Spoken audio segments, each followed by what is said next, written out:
परमात्मने नमः।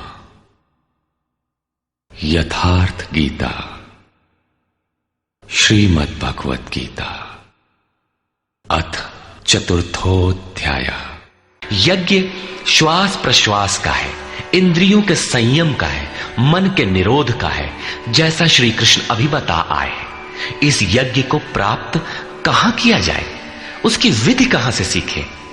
यथा तद्विद्धि प्रणिपातेन परिप्रश्नेन सेवया उपदेक्षन्ति ते ज्ञानम् ज्ञानिनस्तत्त्वदर्शिनः।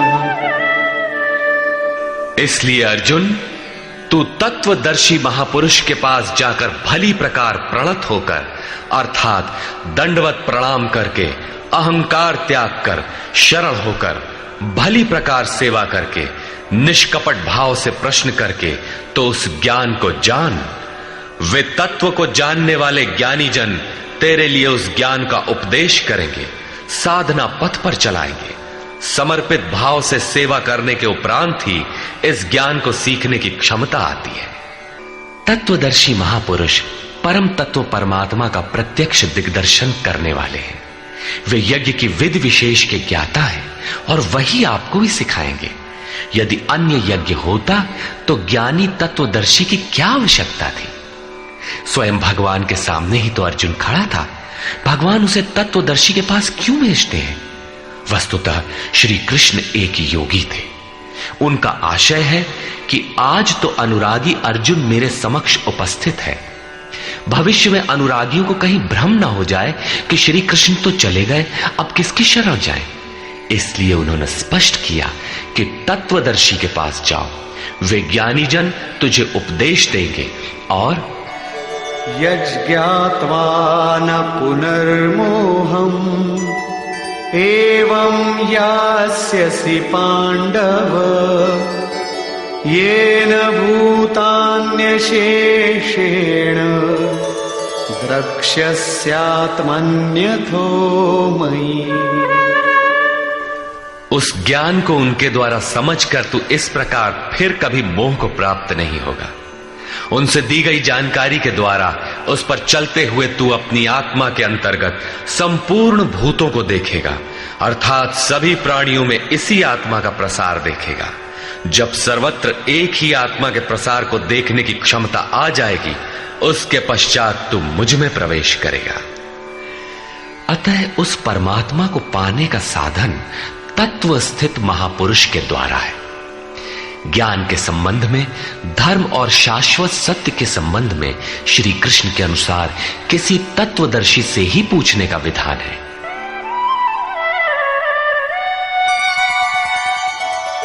अपि चेदसि पापेभ्यः सर्वेभ्यः पापकृत्तमः सर्वं ज्ञानप्लवेनैव वृजिनं संतरिष्यसि।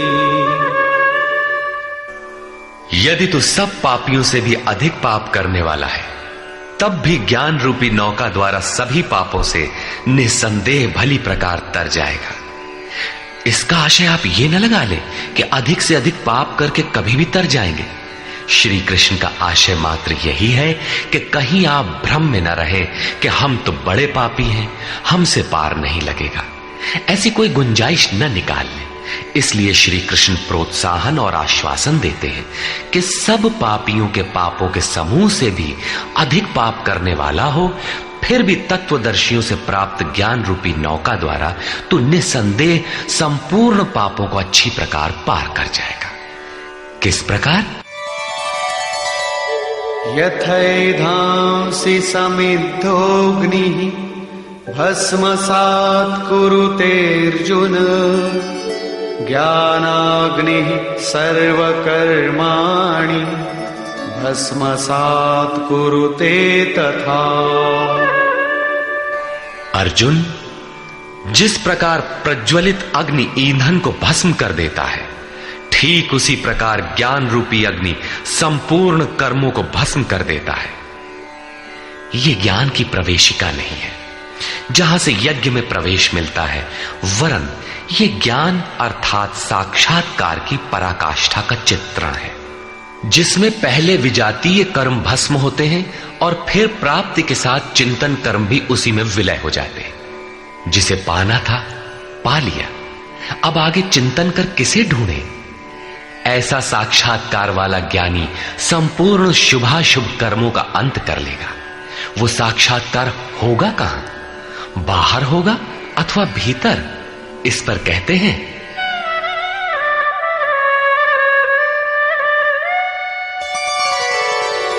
नहि ज्ञानेन सदृशं पवित्रमिह विद्यते तत्स्वयं योग संसिद्धः कालेनात्मनि विन्दति। इस संसार में ज्ञान के समान पवित्र करने वाला निसंदेह कुछ भी नहीं है। उस ज्ञान अर्थात साक्षात्कार को तू स्वयं, दूसरा नहीं, योग की परिपक्व अवस्था में, आरंभ में नहीं, अपनी आत्मा के अंतर्गत हृदय देश में ही अनुभव करेगा, बाहर नहीं। इस ज्ञान के लिए कौन सी योग्यताएं अपेक्षित हैं? योगेश्वर के ही शब्दों में, श्रद्धावान लभते ज्ञानम तत्परः संयतेन्द्रियः ज्ञानम लब्ध्वा परां शांतिम अचिरेणाधिगच्छति।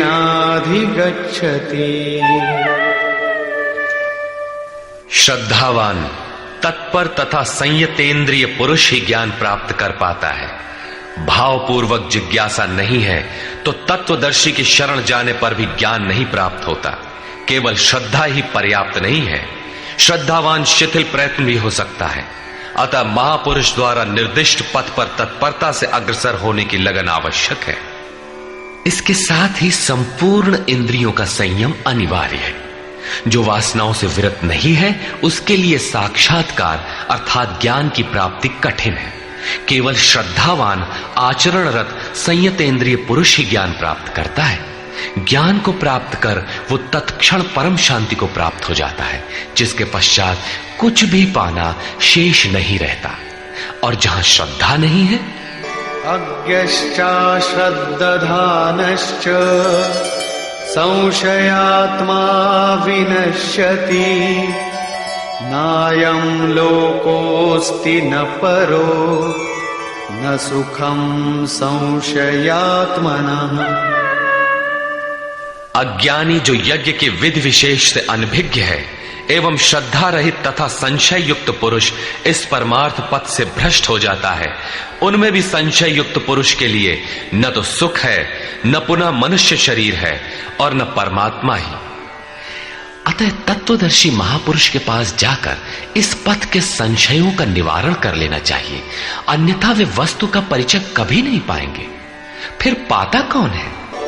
योग संन्यस्त कर्माणं ज्ञान संचिन्न संशयम् आत्मवन्तं न कर्माणि निबध्नन्ति धनंजय। जिसके कर्म योग द्वारा भगवान में समाहित हो चुके हैं, जिसका संपूर्ण संशय परमात्मा की प्रत्यक्ष जानकारी द्वारा नष्ट हो गया है, परमात्मा से संयुक्त ऐसे पुरुष को कर्म नहीं बांधते। योग के द्वारा ही कर्मों का शमन होगा, ज्ञान से ही संशय नष्ट होगा। इसीलिए श्री कृष्ण कहते हैं, तस्मादज्ञान संभूतं हृत्स्थं ज्ञानासिनात्मनः चित्वैनं संशयं योगम् आतिष्ठोत्तिष्ठ भारत। इसलिए भरतवंशी अर्जुन, तू योग में स्थित हो और अज्ञान से उत्पन्न हुए हृदय में स्थित अपने संशय को ज्ञान रूपी तलवार से काट युद्ध के लिए खड़ा हो। जब साक्षात्कार में बाधक संशय शत्रु मन के भीतर है तो बाहर कोई किसी से क्यों लड़ेगा?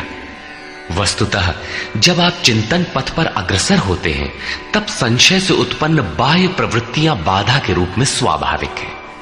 ये शत्रु के रूप में भयंकर आक्रमण करती हैं। संयम के साथ यज्ञ की विधि विशेष का आचरण करते हुए इन विकारों का पार पाना ही युद्ध है, जिसका परिणाम परम शांति है। यही अंतिम विजय है, जिसके पीछे हार नहीं है। निष्कर्ष